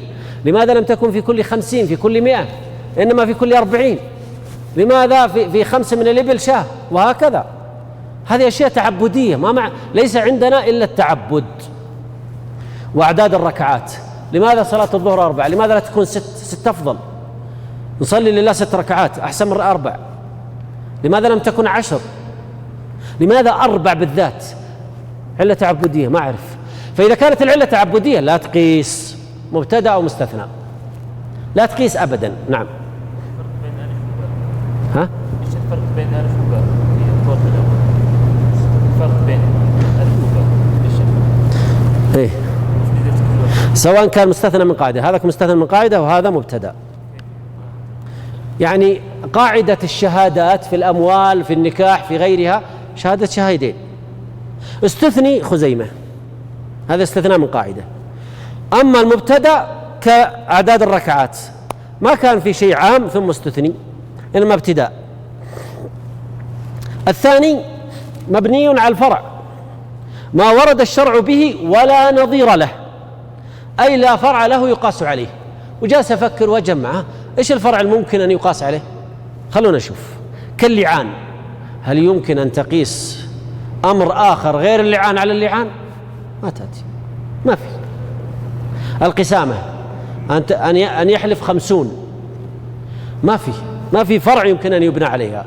إذا وجد في يوم من الأيام فرع جاز القياس، لكن ما دام لا يوجد لا يجوز القياس. وضرب الدية العاقلة، الله عز وجل يقول ولا تزر وازرة وزر أخرى، ومع ذلك العاقلة التي تدفع الدية هل يوجد لها مثيل في الشريعة أو يمكن أن نجد فرع يناسبها؟ لا. إيجاب غرة الجنين، في الجنين غرة عبد أو وليدة، فهل هناك مثال أو فرع يمكن أن يقاس عليها؟ لا يوجد. وجواز المسح على الخفين هل يمكن أن يقاس عليها؟ لا يوجد. والقصر في السفر أيضا، القصر في السفر هل يمكن أن يقاس عليها المرض؟ هل يمكن أن نقول للمريض صل ركعتين في المطر عندما ينزل المطر؟ هل نصلي العشاء ركعتين؟ لا. إذن ما في فروع يمكن أن يقاس عليها، لا يوجد فروع يمكن أن يقاس عليها. جواز المسح على الخفين اشطبوه لأنه احتمال وجود فروع يشبهها. إذن عندي أمران في المعدول به عن سنن القياس، إما أن العلة تعبدية أو غير معقولة المعنى ما عرفت، والثاني الضرب الثاني ما في فروع، فلو وجدت الفروع لقسنا، لكن لا فروع. هذا هو المعدول به عن سنن القياس. المعدول به عن سنن القياس المرة الأخيرة إما أن يكون غير معقول المعنى أو يكون لا نظير له. غير معقول المعنى العلة تعبدية أو العلة لا أعرفها، غير معقول لا نظير له وهي الفرع، فلا يوجد فرع لهذا الأصل. هذه اسمها ماذا؟ اسمها المعدول به عن سنن القياس. هذان الضربان لا يمكن القياس عليهما، أولا لعدم فهم العلة، ثانيا أو لعدم النظير. طيب ارجعوا إلى القياسين اللذين في صفحة 2، هل يوجد فيها معدول به عن سنن القياس؟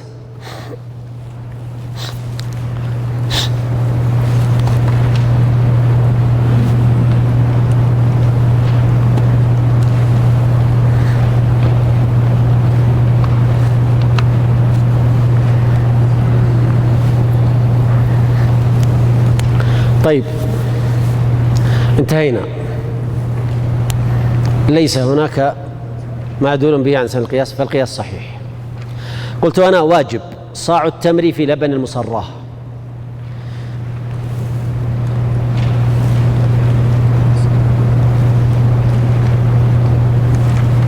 خلاص، هذا أريد أن أسمع كلامكم فيه يوم غد. ترجعون الكتب تدرسون هذا الحديث وتنظرون فيه. حديث لبن المصراه هو لا تصر الإبل والغنم، فمن ابتاعها فهو بخير النظرين بعد أن يحلبها، إما أن يردها فإن رضي أمسكها وإن سخطها ردها وصاعا من تمر.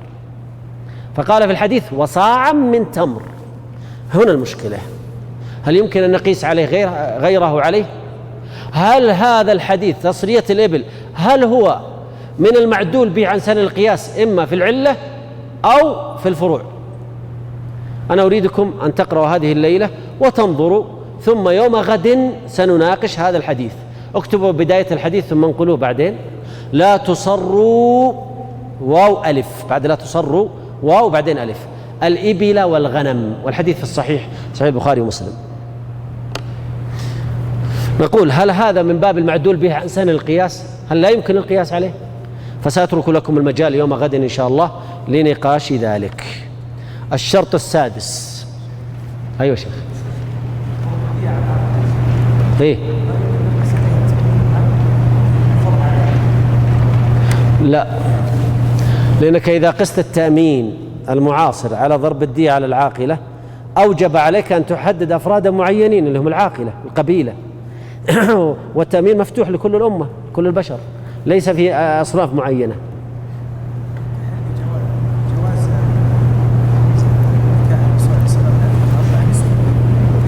النبي صلى الله عليه وسلم، خصوصيات النبي صلى الله عليه وسلم،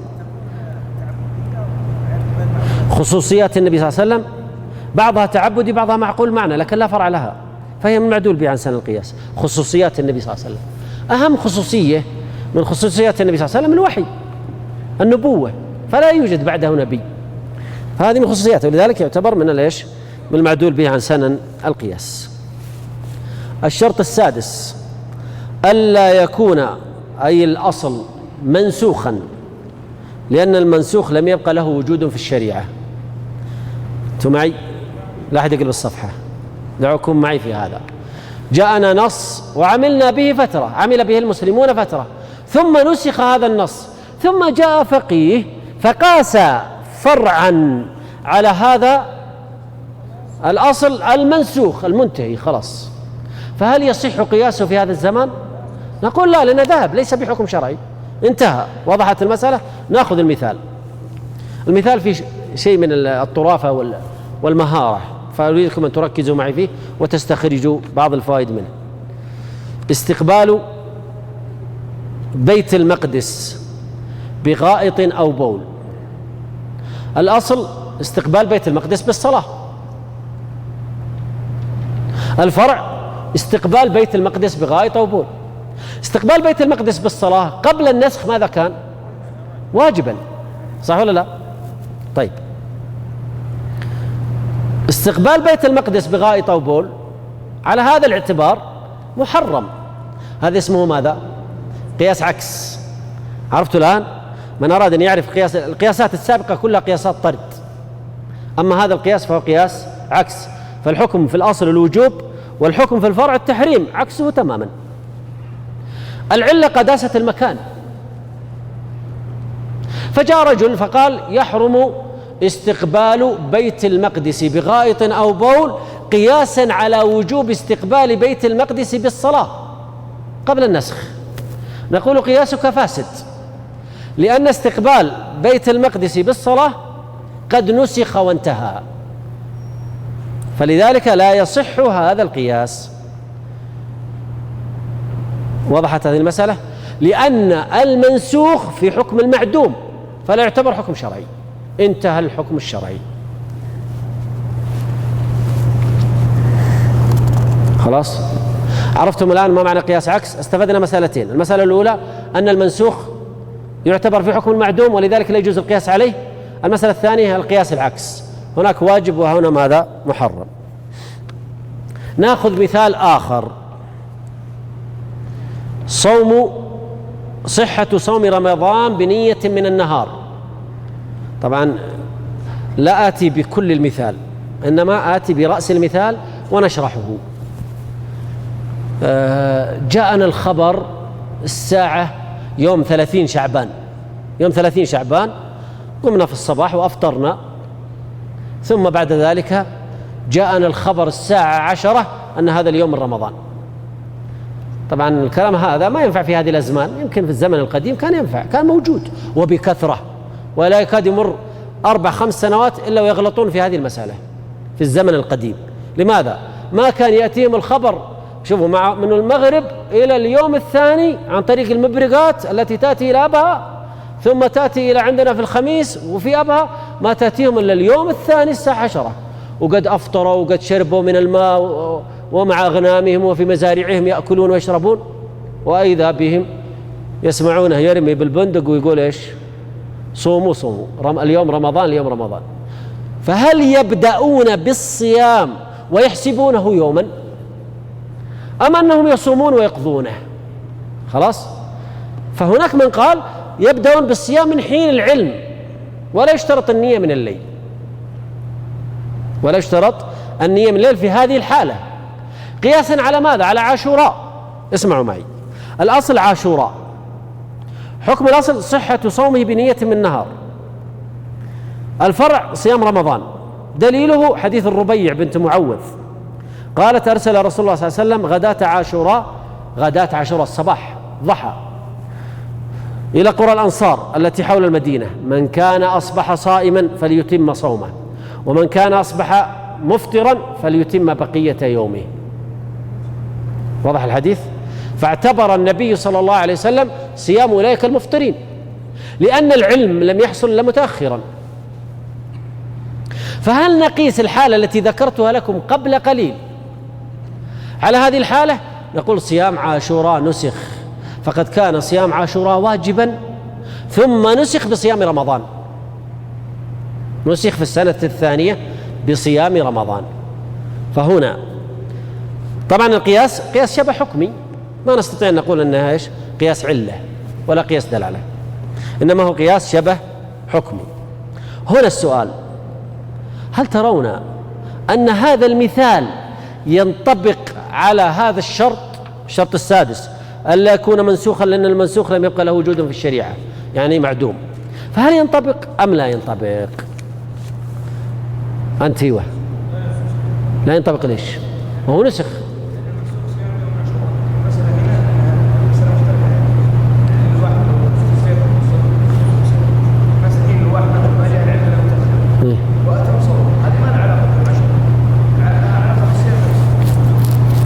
يمكن العبارات خانتك وانت فاهم، انت فاهم صحيح، احسنت. لماذا؟ ايوه لا ينطبق. ما هو ينطبق. ليش ما ينطبق على الشرط السادس الا يكون منسوخا؟ صيام عاشوراء منسوخ ولا ما منسوخ؟ المنسوخ لم يبقى له وجود في الشرع. ها نسخ ماذا؟ وبقي نفلا، وبقي صيامه نفلا، باقي ناقص. عبارة بسيطة ويضبط جوابك. نعم. ها؟ إنما النسخ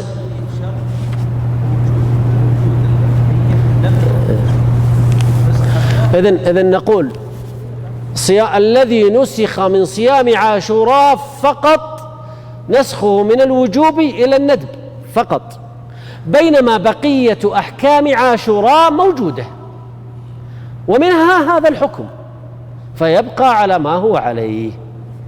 نعم. طيب جيد. إذن نقول ماذا؟ أن هذا ليس داخلا في هذا الشرط السادس. لماذا؟ لأن النسخ انصب على أحد فروع أو أحد أحكام صيام عاشوراء، وبقيت بقية الأحكام على ما هي عليه فلم تنسخ. هل نسخ هذا الأمر اللي هو إذا علموا أثناء النهار، هل نسخ؟ لا، ما نسخ، فبقي على الأصل. وبهذا انتهينا من شروط الأصل. طيب نطبق، سأتعبكم لكن باب التدريب، نطبق هذا الشرط في النسخ على المثالين صفحة 2. ترون أنها مناسب؟ حفظتوها المثالين خلاص. أيوة لرفع يده. وقف وتكلم لي عشان أسمعك.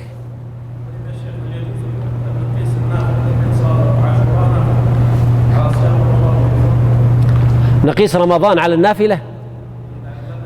نقيس رمضان الواجب على صيام عاشوراء النافلة، تقصد كذا؟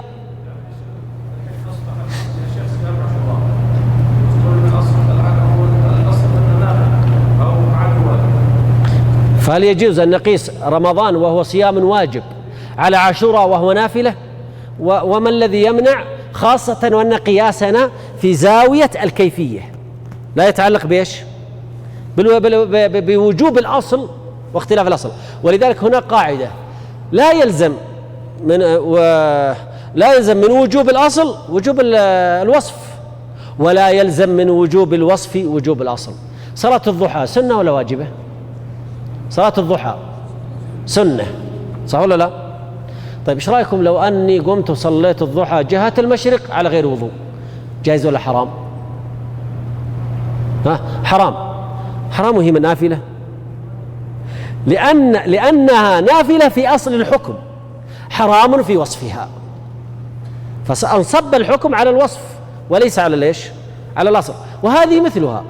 ثم إن عندي دليل لبيان هذه المسألة التي ذكرها أخونا، وهي أن الرجل المسيء صلاته جاء فدخل المسجد فصلى مع النبي صلى الله عليه وسلم، صلى ثم جاء فسلم على النبي صلى الله عليه وسلم. الصلاة التي صلاها نافلة ولا فرض؟ قولوا أنتم. نافلة؟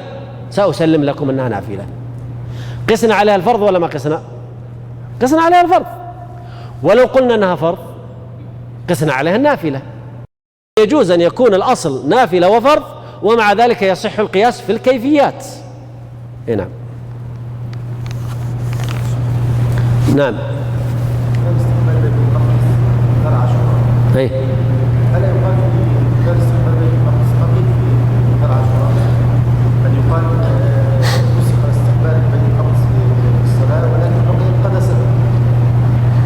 بقاء العلة، هل بقاء العلة فرق بين قضية العلة والأحكام؟ إيش الحكم الباقي لبيت المقدس الذي يمكن أن نبني عليه المسألة؟ خلاص استقبال بيت المقدس بالصلاة اللي هو الأصل نسفنا لأنها نسخ، فما الحكم الذي لا زال لبيت المقدس؟ واضح الآن؟ نعم. طيب أحد عنده سؤال؟ لأنني ساقف هنا عند شروط الأصل، ونكمل بعد صلاة العصر إن شاء الله تعالى شروط الفرع والعلة، ونكمل البقية حتى يوم غد إن شاء الله تعالى. أحد له سؤال؟ نعم. الشرط السادس أيوه، ألا يكون منسوخا، لأن المنسوخ معدوم. لو كان الأصل منسوخ فالمنسوخ معدوم. نعم. أيوه هذه اللي كتبناها هنا. أيوه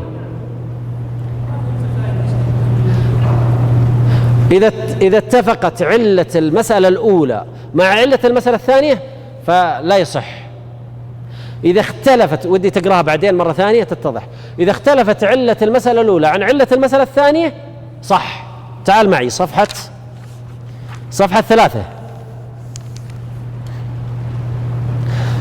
قسنا التفاح على السفرجل، والسفرجل على البطيخ، والبطيخ على البر، وكلها علتها وحده الطعم.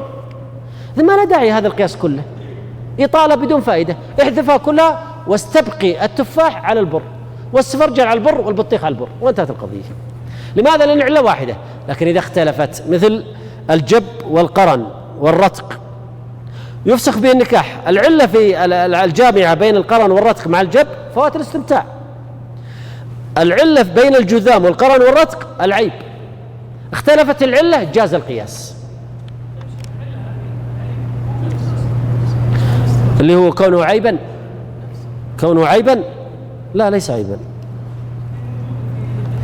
وإن وجدت فليست بتلك القوة.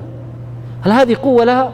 تجد دائما، شوف يا شيخ، العلة قد لابد أن تكون غالبة، لكن قد تكون العلة بنسبة 20%، فهل تعتبرها علة؟ مثل ما ذكر الشيخ في الدرس السابق، الأسد العلة القوية فيه ليش؟ الشجاعة. في علة أخرى اسمها البخر، لكن كم نسبتها هذه؟ 20%. العلة الحقيقية هي 80% الشجاعة. فالعلة مؤثرة هنا، بينما هنا لا. وهنا يأتي دورك في شيء نسميه إن شاء الله تنقيح المناط وتخريج المناط، تتضح لك الصورة. ها؟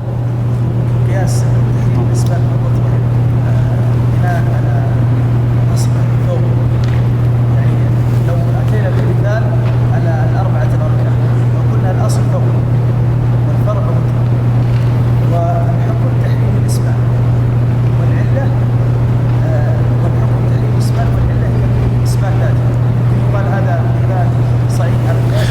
طيب، يقول أنا حقيقة سؤال جديد يحتاج إلى تفكير. يقول الأصل إسبال الثياب، إسبال الثياب وحكم الأصل حرام والأدلة صريحة فيها، هذا الأصل. والفرع إسبال الغترة مثلا، هكذا. فيكون الفرع إسبال الشماغ، والأصل إسبال الثوب. فهل نقيس الغترة التي هي إسبال الشماغ على الثوب الذي هو إسبال الثوب وحكمه التحريم؟ هل يصح القياس؟ حقيقة هو لما جاء للعلة تورط، قالوا العلة الإسبال، فنحن نريد العلة. فإذا حصلنا على العلة ناقشنا. أيوة، وش العلة؟ تحديد الحديث فيه الكعبين.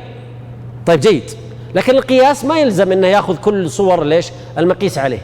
القياس لا يلزم أن يكون يأخذ كل صور المقيس عليه، لا بد أن يكون هناك اختلاف في الصورة بين الفرع والأصل. فلو كان الفرع مثل الأصل بالضبط دخل أحد أفراده، ما منه فائدة القياس.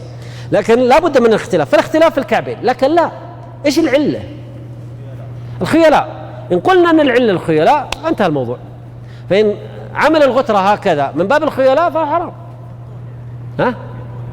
أي على كل حال هو المدار دائما على العلة. إذا اتضحت العلة اتضحت بقية الأحكام. أسأل الله جل يوفقنا وإياكم لما يحب ويرضى، يرزقنا العلم النافع والعمل الصالح، ونكمل بعد صلاة العصر إن شاء الله تعالى.